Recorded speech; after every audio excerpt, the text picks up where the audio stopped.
Guys आज की video काफी आंसू होने वाली है, जिसके अंदर हम बात करेंगे WWE डॉक्यूमेंट्री यानी कि अनरियल की। हम बात करने वाले हैं ओटीसी रोमन रेंस की and one and only the beast incarnate Brock Lesnar की। वीडियो को दोस्तों शुरू में ब्रॉक लेसनर के नाम आज लाइक जरूर कीजिएगा क्योंकि उनके रिटर्न के चांसेस अब थोड़े से बढ़ चुके हैं। तो सबसे पहले दोस्तों हम बात कर लेते हैं WWE की अपडेट्स की।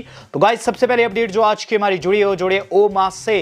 तो आज NXT के अंदर दोस्तों डिएंजेलो को एक शख्स दिखाई दिया। दरअसल आज NXT के अंदर हम लोगों को NXT सुपरस्टार डिएंजेलो की तरफ से सेगमेंट देखने को मिलता है। टोनी डिएंजेलो दोस्तों वहां बैठे हुए थे अपने टेबल के ऊपर और भोजन दोस्तों उन्हें सर्व किया ही जाने वाला था कि गाइस अचानक से उन्हें एक परछाई दिखाई देती है। जब मैंने कमेंट सेक्शन चेक किया तो पता चला कि ये ओमास है। फैंस का मानना है ये ओमास है। ओमास जो कि काफी टाइम से दोस्तों हमें WWE टेलीविजन पर देखने को नहीं मिले हैं, शायद से अब वो NXT में फीचर किए जाएंगे। इसके अलावा दोस्तों सेंटिनो मरेला का भी आज मैच था नॉर्थ अमेरिकन टाइटल के लिए। किसके खिलाफ में दोस्तों? NXT टैलेंट यानी कि दोस्तों पेज के खिलाफ में। इथन पेज को दोस्तों हरा तो नहीं पाए, लेकिन आफ्टर दी मैच दोस्तों उन्होंने कोबरा लगाया और जिस तरीके से दोस्तों सेल किया है इथन पेज ने, इथन पेज को भी सैल्यूट है। बिल्कुल ऐसे रिएक्ट किए जैसे कि उनको एक्चुअल में कोबरा ने काटा हो। कुल मिलाकर दोस्तों बात इतनी सी है कि सेंटिनो मरेला का दोस्तों आज रिटर्न देखने को मिला है NXT के अंदर और इसके अलावा दोस्तों नाया जैक्स भी वहां अपीयर होते हुए नजर। कुल मिलाकर दोस्तों आज की NXT काफी खासम खास थी। लेकिन गाइज वहीं बात कर ली जाए एक शख्स की जो कि गाइज काफी खास मुझे नजर आया बीते कल और मैं उसे पहचान नहीं पाया। तो मैं बात कर रहा हूं पीट डन की। तो पीट डन दोस्तों कल हम लोगों को देखने को मिले मंडे नाइट रॉ में as a third Grande Americano. El Grande Americano दोस्तों एक ऐसा कैरेक्टर है जिसमें चैट गेबल मास्क पहनकर शुरुआत में देखने को मिले थे। जब हर कोई उन्हें कहता है कि वो एल ग्रांडे है तो वो कहते हैं कि नहीं है।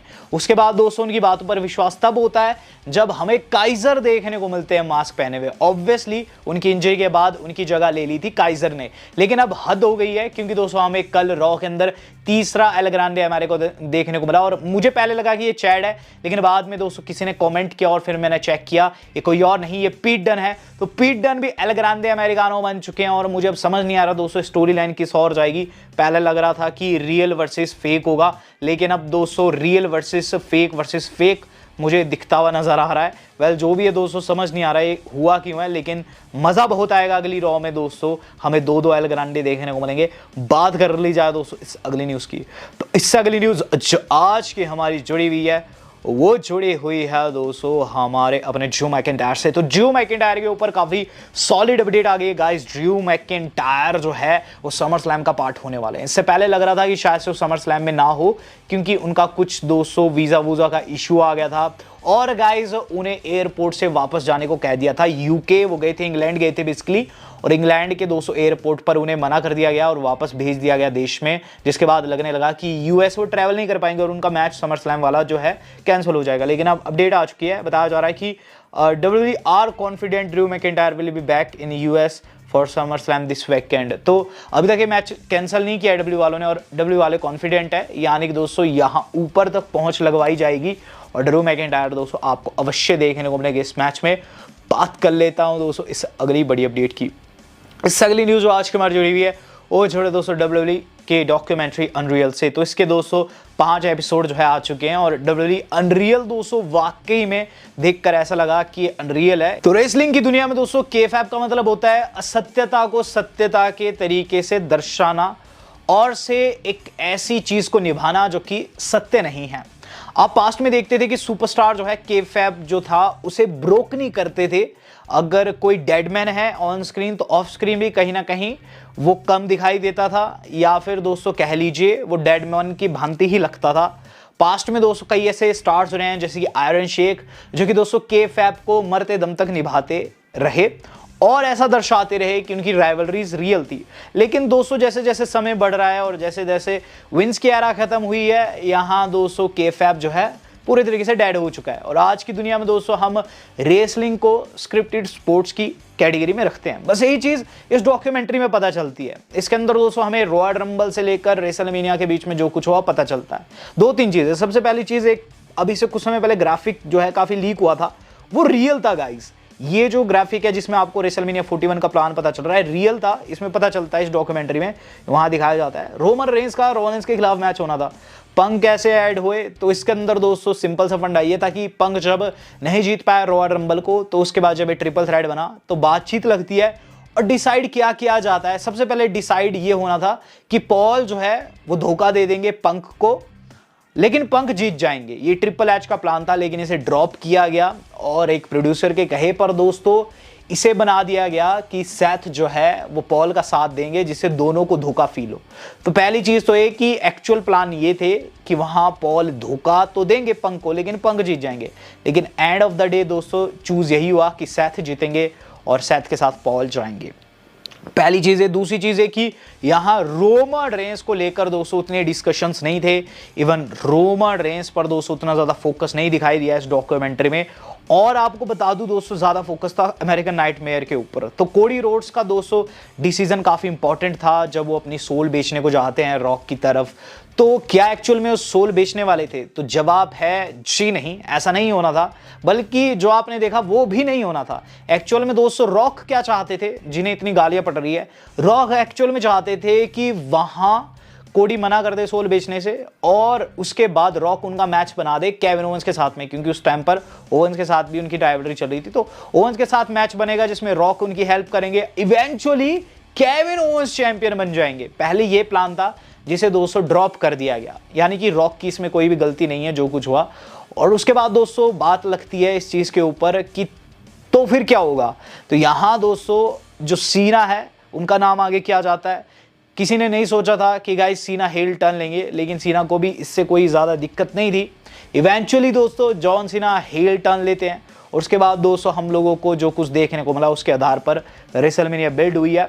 यहां दोस्तों खास चीज ये थी कि जब जॉन सीना से पूछा गया कि आपका आगे हील रन में क्या कुछ देखने को मिल सकता है, हील रन कहां तक जाएगा, सीना ने मना कर दिया। तो सीना को सैल्यूट है दोस्तों, यहां सीना ने केएफएफ की थोड़ी बहुत सुरक्षा तो की, चलिए बाकियों ने ना की, कोई बात नहीं। ये डॉक्यूमेंट्री दोस्तों इसीलिए अनरियल थी क्योंकि दोस्तों इसे देखकर आपको लगेगा कि ये वाकई में अनरियल है। इसके अलावा एक चीज जो कि मुझे इस डॉक्यूमेंट्री में खास लगी वो ये कि इन्होंने गोरिल्ला पोजीशन को बिल्कुल दोस्तों रिवील करके रख दिया। पहले हम सुनते थे गोरिल्ला पोजीशन तो बहुत सी चीजें अपने दिमाग में रख के चलते थे। गोरिल्ला पोजीशन दोस्तों बेसिकली एक रूम है जहां सारे प्रोड्यूसर्स बैठते हैं अलॉन्ग विद ट्रिपल एच। यहां दोस्तों बताया ये जाता है हर एक एरिना में रूम डिफरेंट रह सकता है, लेकिन जो इसका स्ट्रक्चर रहता है वो एज इट इज बनाते हैं, जहां दो छोर पर हम लोगों को प्रोड्यूसर्स देखने को मिलते हैं और एक मैच का जो प्रोड्यूसर रहता है वो बारी बारी से चेंज होता है। जैसे कि एक अबिस है, साथ साथ दोस्तों एक दो और है, माइकल हेज है और ऑब्वियसली निकेल्डिस भी कुछ एक मैचेस प्रोड्यूस करते हैं।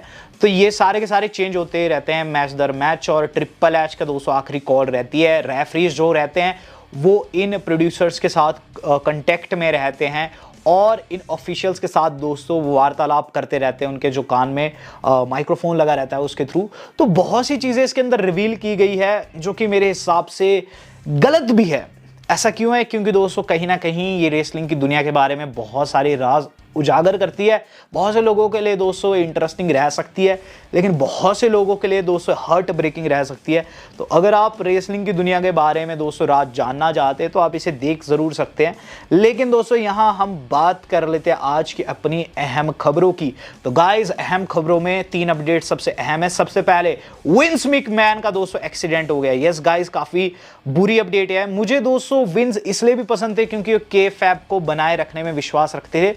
और जो मैंने क्लिप्स देखी ट्रिपल एच सबकी बात सुन रहे, विंस बिल्कुल भी ऐसे नहीं थे, वो खुद की करते थे। तो ये चीज़ दोस्तों विंस की खास भी थी कि वो किसी दूसरे की नहीं सुनते थे और खुद का करते थे और उनके अकॉर्डिंग दोस्तों जो बिगर देन लाइफ सुपरस्टार है वो ज़्यादा इंपॉर्टेंट है। तो विंस दोस्तों मुझे यहाँ याद आ ही रहे थे जब मैं इस डॉक्यूमेंट्री को हल्का फुल्का देख रहा था कि न्यूज़ आती कि विंस का हो गया एक्सीडेंट। उसके बाद दोस्तों काफ़ी बुरा लगता है कि कहीं कुछ हुआ ना हो। एक बारी को कार की उनकी कंडीशन देखिए, बिल्कुल डिस्ट्रॉय हो गई है दोस्तों कार। लेकिन अच्छी अपडेट है कि विंस मैकमैन को दोस्तों इस सीरियस एक्सीडेंट में कुछ भी नहीं हुआ है। हालांकि दोस्तों रैकलेस ड्राइविंग के चलते कुछ एक चीज़ें दो है विंस को झेलनी पड़ सकती है अथॉरिटी की तरफ से, पुलिस वालों की तरफ से। लेकिन fact of the matter is this कि विंस मैकमैन जो है भले चंगे है, जो कि दोस्तों काफ़ी अच्छी अपडेट है। तो विंस दोस्तों यहाँ बच गए। गाइस जे उसो को मिल रही है हेट, और दोस्तों हेट मिलनी भी चाहिए। मैं ऐसा क्यों कह रहा हूं, बेबी फेस होते हुए दोस्तों जे उसो ने हील के जैसे रिएक्ट किया बीते कल। तो आज एनएक्सटी में देख रहा था जहां हल्क होगन को ट्रिब्यूट दिया गया, वहां बहुत से दोस्तों श्वेत अश्वेत लोग थे। ऑडियंस ने दोस्तों बिल्कुल हल्ला गुल्ला नहीं किया, काफी अच्छे से इस बारी की एनएक्सटी में हमें हल्क के लिए ट्रिब्यूट देखने को मिला। बट रॉ एंड स्मैकडाउन के अंदर लोग चिल्ला रहे थे, कोई कुछ कह रहा था, कोई कुछ कह रहा था, कभी रिएक्शंस अजीबोगरीब आ रहे थे स्टार्स की तरफ से। यहाँ दोस्तों जे ने सारी हदें जो है लांग दी। एक तस्वीर निकली है जे की, जिसके अंदर दोस्तों कल हमें मंडे नाइट रॉ में वो देखने को मिलते हैं। शुरुआत में तो ऐसे रिएक्ट कर रहे थे जैसे कि वो रो रहे हो, लेकिन गाइस जब एक फैन ने उनकी तस्वीर ली तो यहाँ जे उसो एक्चुअल में हंस रहे थे। जी हाँ, जहाँ हल्क होगन जैसे लेजेंड को, हल्क होगन जैसे आइकॉन के लिए दोस्तों वहाँ बेल बजाई जा रही थी और दोस्तों उनकी आत्मा की शांति के लिए प्रे किया जा रहा था, जे उसो मुस्कुरा रहे थे। तो जे दोस्तों काफ़ी अनसीरियस है यहाँ इस मोमेंट पर दोस्तों, उन्हें सीरियस रहना चाहिए था। मैं मानता हूँ दोस्तों कि हल्क होगन जो है वो रेसिस्ट थे, बट वो WWE के लेजेंड थे और WWE जिस मुकाम पर है उनकी वजह से तो जिन्हें काफ़ी गलत चीज़ें की है।